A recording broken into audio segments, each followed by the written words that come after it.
Greetings, mortals, peers, and queers. Americans die younger in states run by conservatives. Study finds more liberal policies on environment, gun safety, labor, economic taxes, and tobacco taxes are associated with lower mortality. Literally, the conservatives are going to kill you, and it's because they're really bad at running the country.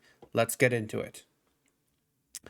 Americans die younger in conservative states than those governed by liberals. A new study has found. The authors wrote, simulations indicate that a change in changing all policy domains in all states to a fully liberal orientation might have saved 171,030 lives in 2019, while changing them to a fully conservative orientation may have cost 217,635 lives.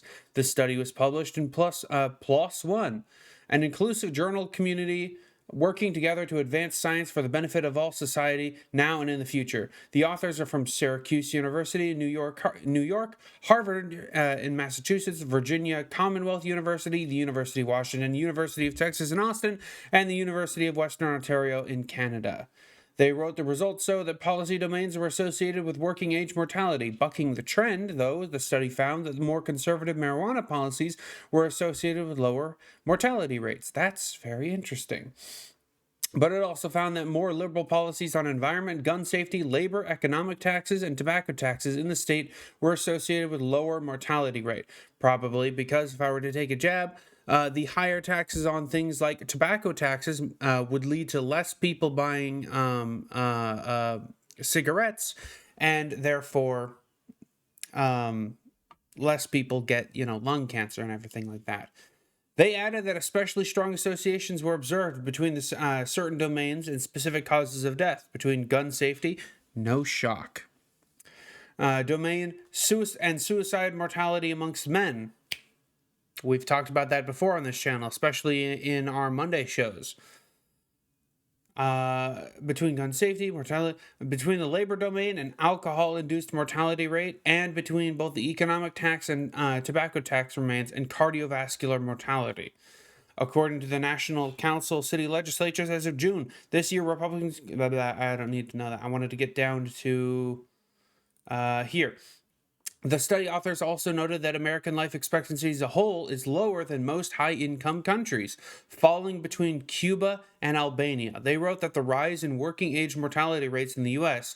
in recent decades has largely reflects stalled declines in cardiovascular disease mortality, alongside rising mortality in alcohol-induced causes, suicide, and drug poisoning, and it has been especially severe in some U.S. states.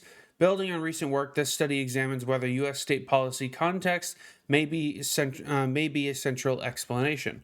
So, that's a lot. But, essentially, when you're more restrictive on gun laws, it's harder to commit suicide. When you're more restrictive on tobacco laws, less people are likely to smoke, leads to healthier outcomes, etc., etc., etc., etc., etc., etc.